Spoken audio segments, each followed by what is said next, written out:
Hi everyone, I am Erica. I am the chef and the gardener here at The Gathering.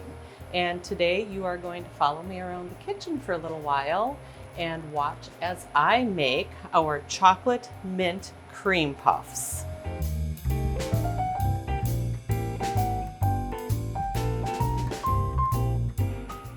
All right, so let's get started with these. First, what we want to do to make our pâte à choux. Pâte à choux is the type of dough that's used to make a cream puff. It's actually a French word. What it means other than dough, I don't know. So we're going to start with a cup of water. And anybody who's been here or knows my style of cooking knows I'm a pinch and dabber. So we're going to do about 1/4 teaspoon of salt in that water. And then we're going to go to our sugar here and about a half a tablespoon actually of sugar. Next, we are going to put a stick of butter or 8 tablespoons inside of our pan. After that, we're going to put just a little pinch of almond and a little bit of vanilla. All right, now we need to move over to the oven. All right, so what we have going on right now, we have the stove on just about medium high. And what we want to do with the butter is just kind of get it melted, and then we're going to bring it to just a little bit of a boil. So this is going to take just a moment here.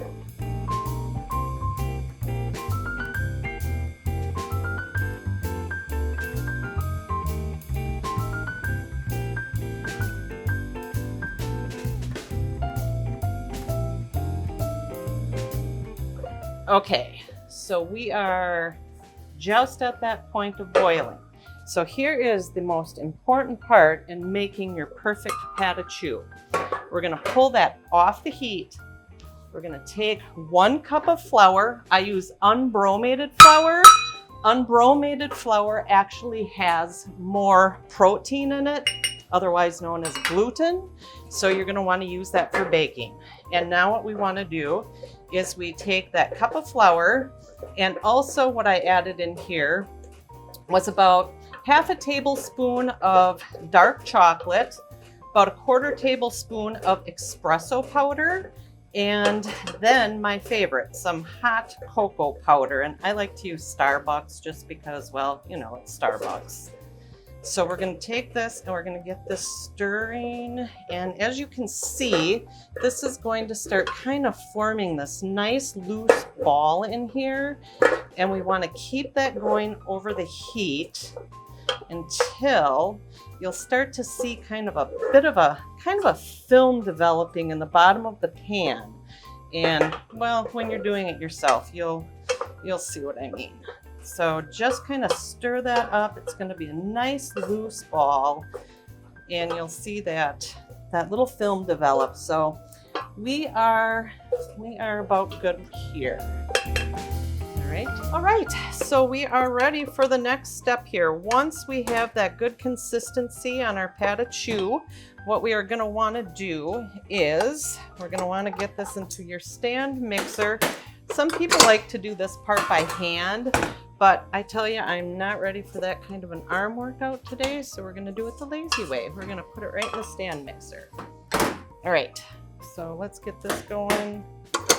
So when you're doing this, you're going to want to keep this on the lowest paddle speed that you can initially. So I'm going to start just keeping it on stir. And what we're doing right now is we're releasing the heat from the pâte à choux because we are going to be adding raw eggs, and we don't want them to curdle inside of the pâte à choux or start to scramble or any kind of weird thing like that. So right now we're just kind of getting this to cool off a little bit. Typically it'll take about 2 minutes just on that stir speed. You don't want to over stir this, so you want to do this really slow Get all of that heat let go. And once you start noticing that steam is not coming out, then we're going to start the next step, and that is adding our eggs.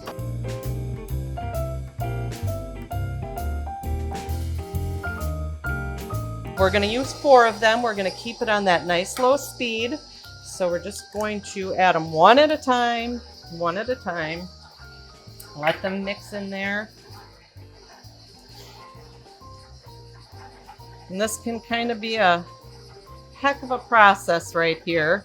I'm actually going to go ahead and just turn it up to 2 now that I've got it cooled down pretty well in there. The eggs are not doing any kind of scrambling or anything funny in there.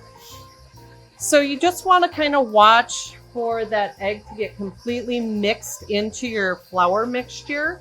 And then one at a time, add those eggs.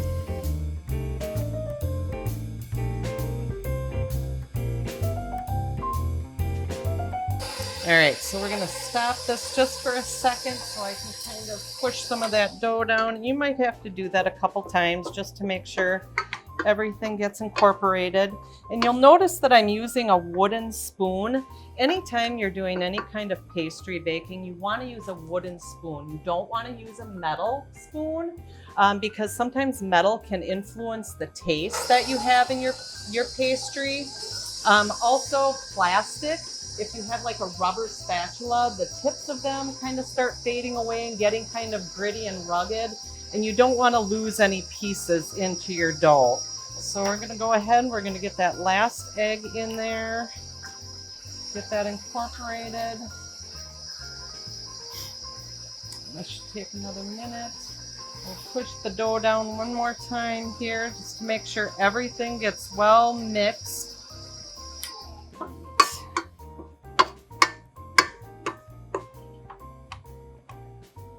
Okay, get that on 2. And we don't want to over blend this either, because then you're going to have a really tough dough. And the point of making your pâte à choux is that it's real light, it's got a real light texture. You don't want anything too awfully tough. So, all right, we're done with that. All right, so now what we're gonna do with this pâte à choux dough is I'm just taking a pastry bag, nothing too fancy, just the kind that you can buy in the supermarket. We're gonna load all of that pâte à choux inside of our pastry bag. And this is just kind of how you want that consistency to be, just thick enough where it just kind of drops off like that.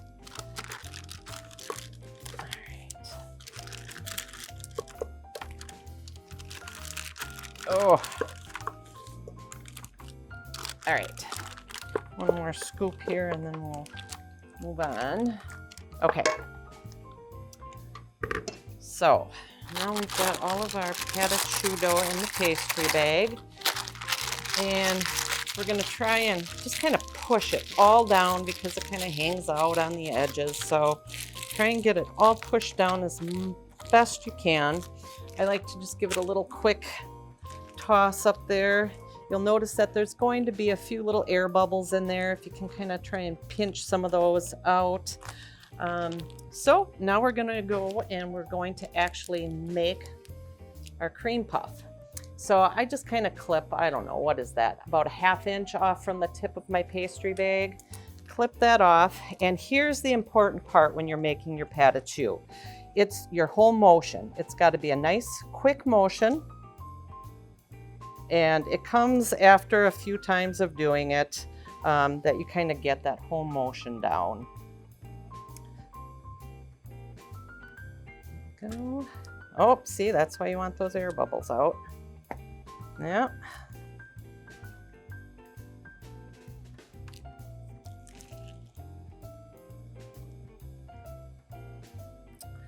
And that is your pâte à choux right there. Okay, the oven has been set to 400 degrees. So here are some important facts for making your pâte à choux dough. We're going to get that in the oven at 400 degrees. We're going to close the door and we are not going to open it for about 35 minutes. So here's where your timer is going to help. I'm kind of the person who likes to bake by touch and feel and smell. Not with pas de choux. Set your timer about 38 to 35 minutes. So I'm just going to do 38 minutes. Don't open the oven.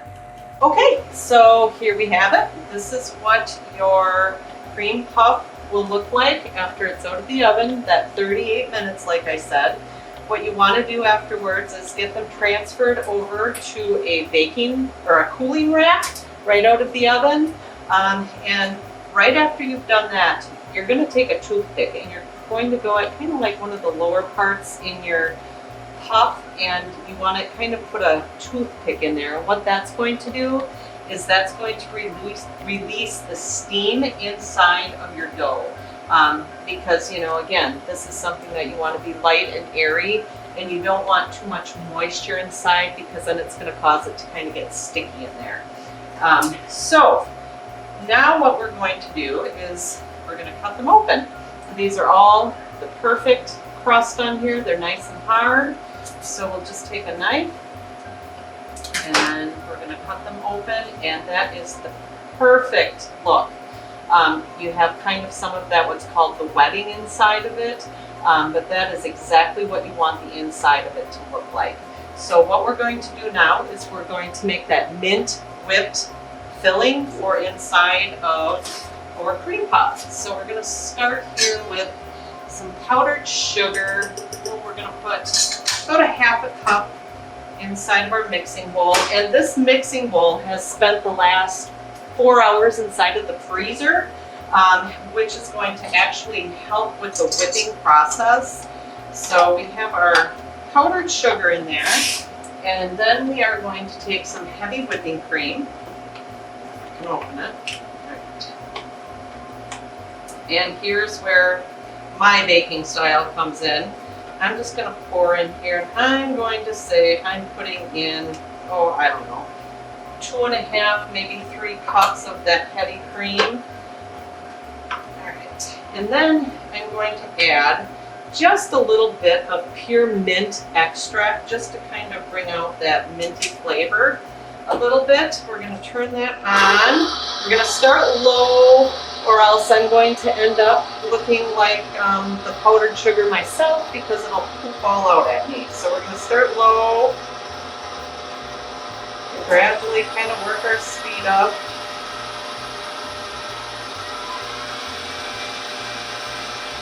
And then once you see that powdered sugar is starting to get incorporated, we're going to turn that up. And then, the best part, the cream immense.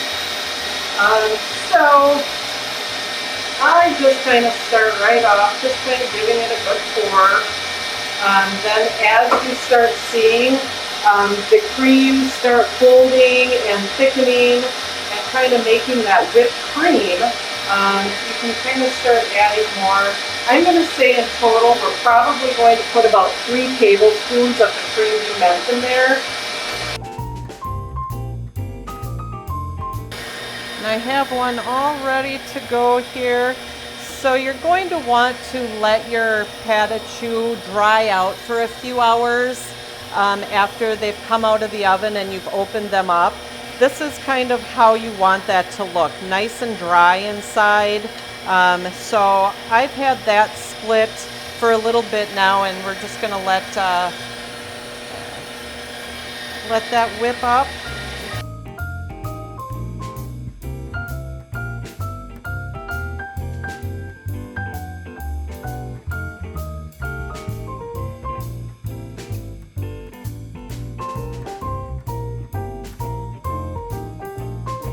So we're not going to want to over whip this when you're using heavy cream. What can often happen if you over whip is you're going to end up with a butter-like consistency, and that is not the best texture for inside of your cream puff. You're going to want this to be nice and light, nice and fluffy. So I'll show you kind of, once I turn this off, what it looks like on the end of the actual machine here.